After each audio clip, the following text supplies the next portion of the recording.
दिनांक 5 एप्रिल 2026 रोजी संयुक्त मराठी मुंबई चळवळीची मासिक सभा दादर पूर्व येथील आंबेडकर भवन येथे मोठ्या उत्साहात व लक्षणीय उपस्थितीत पार पडली. या सभेत गिरणी कामगार व त्यांच्या वारसांच्या न्याय हक्कांच्या प्रश्नांवर सविस्तर चर्चा करण्यात आली.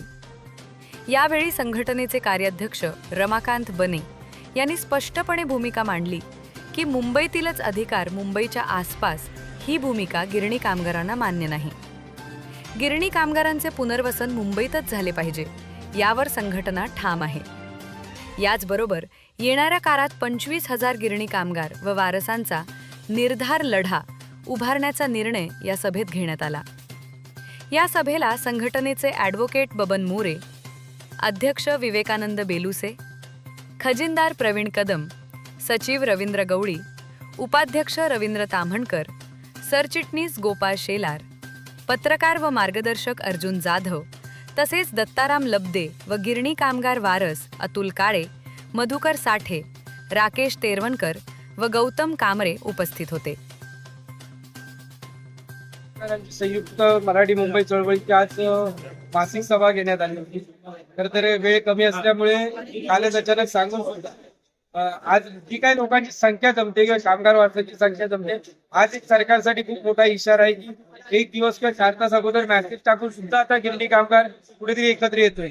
आज सरकारसाठी मोठा इशारा आहे. आता गिरणी कामगार जागरूक झालेला आहे आणि जे काही मुंबईतला आपला अधिकार आहे, मुंबईतलं घर आहे, सरकारला आता कुठेतरी द्यावं लागेल ही जाणीव आम्हीच आता सरकारला करून देतो. त्यामुळे जे काही आता एकनाथराव शिंदे साहेब असतील किंवा देवेंद्र फडणवीस यांच्या माध्यमातून जो काय आसपास हा शब्द मुंबईचा वापरला जातो व आम्ही कुठेही मान्य केलेला असं नव्हे, परंतु त्यांनी तो ऐच्छिक ठेवलेला आहे आणि त्यामुळे सरकारने किंवा व्यवस्थेने आमच्या तोंडामध्ये तो मुळात आधी आसपास हा शब्द घालू नये की संघटनेने तो मान्य केलाय. आमचा अधिकार, आमचा संघर्ष मुंबईतल्या घरासाठी आहे आणि तो आम्ही मिळवणारच आहे. आणि त्यामुळे आसपास या शब्दाला आम्ही कुठेही समर्थन केलं नाही, पहिली गोष्ट.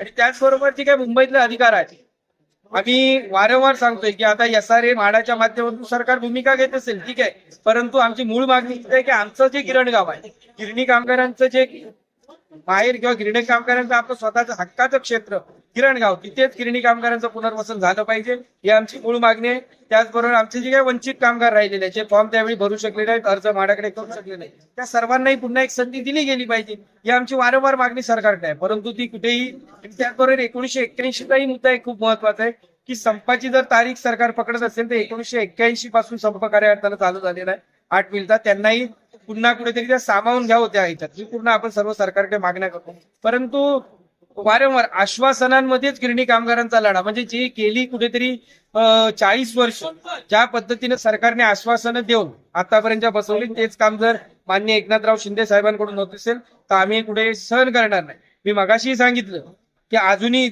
या हृदयामध्ये कुठेतरी माननीय एकनाथराव शिंदे साहेबांबद्दल निश्चितपणानं आशा आहे की गिरणी कामगारांचा जर कोण प्रश्न सोडवू शकत असेल तर आज आम्हाला असंच वाटतं की एकनाथराव शिंदे साहेब सोडवू शकतात. आता त्यांच्या काय अडचणी आहेत तो पुढचा प्रश्न आहे, परंतु एक व्यक्ती असा आहे की आजही गिरणी कामगारांचा प्रश्न सोडवण्याबद्दल त्यांना कुठेतरी ती आत्मीयता आहे. आता त्यांच्या राजकीय व्यवस्थेमुळे किंवा राजकीय बाकीच्या गोष्टींमुळे ते जर कुठच्या गोष्टींचा निर्णय घेण्यात कमी पडत असतील किंवा त्यांना ती बंधनं येत असतील, परंतु ती एक व्यक्ती अशी आहे जी निर्णय घेऊ शकते आणि गिरणी कामगारांना मुंबईत अधिकार देऊ शकते. आणि त्याचबरोबर आम्ही दुसरी गोष्ट सांगितली, आज आम्ही तुमच्याकडे अजूनही एवढ्या संघर्षाच्या नंतरही अपेक्षा ठेवतोय की तुम्ही काहीतरी कराल, ती अपेक्षा पूर्ण करा, अन्यथा आमचा एक निर्धारच आहे, दिलं तर इज्जतीन घेऊ, नाही तर बेइज्जत करून घ्यावं लागलं तरी चालेल, परंतु मुंबईतला अधिकार, मुंबईतलं घर हे गिरणी कामगार आणि वारस निश्चितपणानं ते मिळवतील. घर म्हणण्यापेक्षा हा आमचा अधिकार आहे, आमचा सन्मान आहे, आमचं अस्तित्व आहे, आमची ओळख आहे मुंबई, आणि ती मुंबई आम्ही आमच्यापासून मात्र दूर जाऊ देणार नाही. आणि मुंबईतला अधिकार मिळवणं गिरणी कामगार थांबतील असा आजच्या बैठकीमध्ये किंवा आजच्या सभेमध्ये निर्धार करण्यात आलेला. आणि त्याचबरोबर एक 25,000चा मोर्चा, पुढचा जो काही मोर्चा असेल, पुढचं आंदोलन असेल, ते 25,000च्या संख्येनं त्या शासनावर धावून जाईल किंवा शासनावर आक्रमण करेल अशा पद्धतीचा तो एक निर्धार मिळावा. आपण निर्धार लढा पुढे चालू करतोय आणि त्याच्यामध्ये कमीत कमी 25,000 गिरणी कामगार आणि वारस एकत्रित येतील आणि त्यानंतरच हा लढा चालू होईल अशा पद्धतीची नोंदणी आजपासून आपण चालू केलेली. त्यामुळे सरकारने, कारण कुठेही व्यवस्था आपली काय विरोधक नव्हे आहे, परंतु संघर्ष करत असताना त्या टीकाटिप्पणी होऊ शकतात, परंतु कधीतरी नम्रतेने आम्ही आवाहन करतोय की गिरणी कामगारांचा अधिकार मिळवून द्या, गिरणी कामगारांना आपलं मुंबईतलं घर द्या. हा 25,000चा जो काही संख्या आहे, ही 25,000ची संख्या आपल्या स्वागतासाठी तयार असेल. अन्यथा जो काही संघर्ष आहे हा 25,000चा संघर्ष आपल्याला पाहायला मिळेल. आणि पुन्हा एकदा, कारण सध्या कायद्याची बंधन आहेत म्हणून बोलावं चुकीचं ठरू शकतं, पण पुन्हा एकदा ही मुंबई बंद पाडण्याची तयारी लोकांना वाटत असेल, मुंबई बंद पडू शकत नाही, मुंबई बंद पाडणारी एकच व्यक्ती होती. पुन्हा एकदा तो, कारण त्या व्यक्तीलाही घडवणारा गिरणी कामगार होता हे ते विसरलेत. त्याच्यामुळे गिरणी कामगार पुन्हा ते करू शकतो, परंतु आपल्याच व्यवस्थेला, आपल्याच लोकांना त्रास नको म्हणून आम्ही अजून संयमाची लढाई लढतोय. परंतु ज्या दिवशी संयम संपेल त्या दिवशीतल्या मराठी माणसाची, ह्या भूमिपुत्रांची ताकद काय असते ह्या व्यवस्थेला माहित नाही. कारण कोण जर आज नागपूरवरून येऊन, ठाण्यातून या मुंबईतला अधिकार गिरणी कामगाराला शिकवत असेल, त्या मातीचं दुर्दैव आहे. तुम्ही कधी मुंबईत आला, तुम्हाला मुंबई कधी कळली, हाच खरा तर मोठा प्रश्न आहे.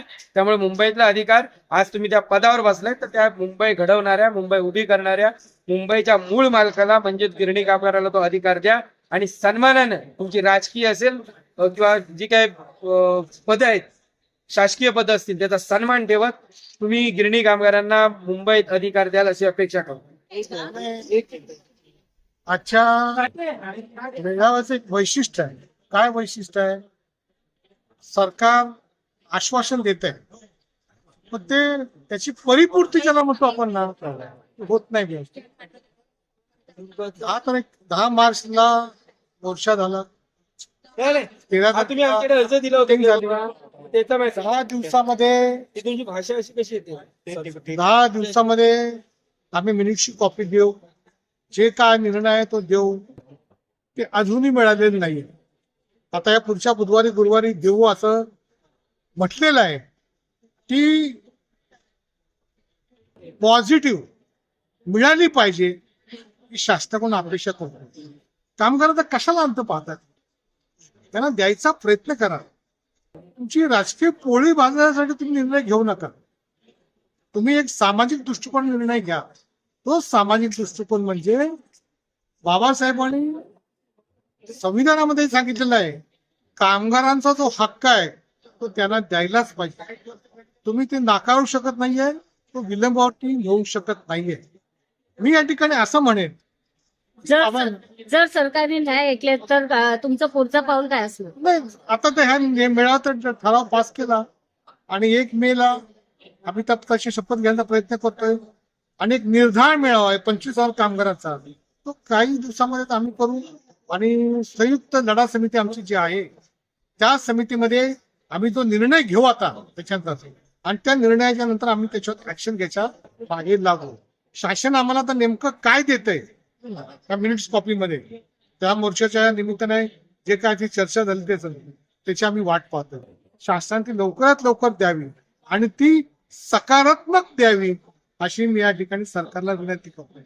जर समजा ती सकारात्मक दिली नाहीये तर कामगारांच्या मध्ये निश्चित विद्रोह होणार आहे ना. तो विद्रोह तुम्ही टाळला पाहिजे, एवढीच मी सरकारला या ठिकाणी विनंती करतो.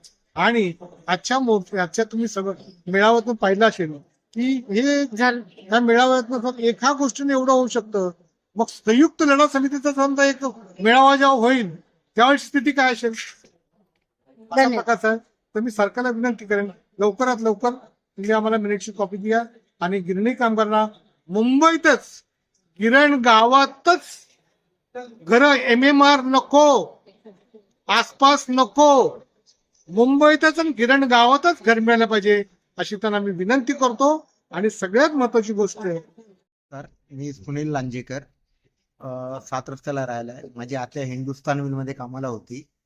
आज जवळजवळ 40-45 वर्ष जो आपण हा लढा बघतोय गिरणी कामगारांचा, त्याला आता योग्य दिशा देण्याचं काम आपले रमाकांत बने साहेब आणि सर्व ज्या सहकारी त्यांच्या युनियन्स आहेत त्यांच्या माध्यमातून आता चालू झालेलं आहे.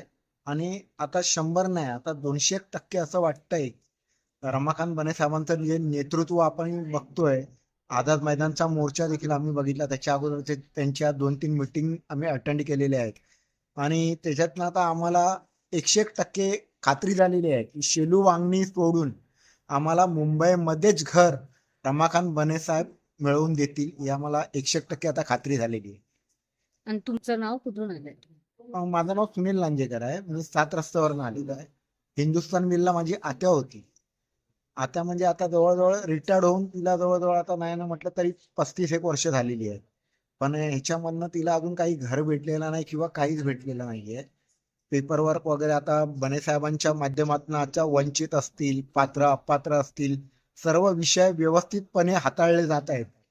तर काय वाटतंय आता रमाकांत बने जे आहे ते एवढी मोठी लढाई लढतायत आणि सभा सुद्धा घेत आहेत, काय वाटतंय आता हक्काची घर मिळतील किंवा योग सक्सेसफुल होईल? रमाकांत बने आहेत ना, यांचं नेतृत्व मी ज्यावेळी पहिली मिटिंग त्यांची अटेंड केली त्याचवेळी मला त्यांचं नेतृत्व भावलेलं. खरोखर निस्वार्थी, आक्रमक, जी योग्य दिशा असते ना ती त्यांच्याकडे देण्याची ती दिशा आहे.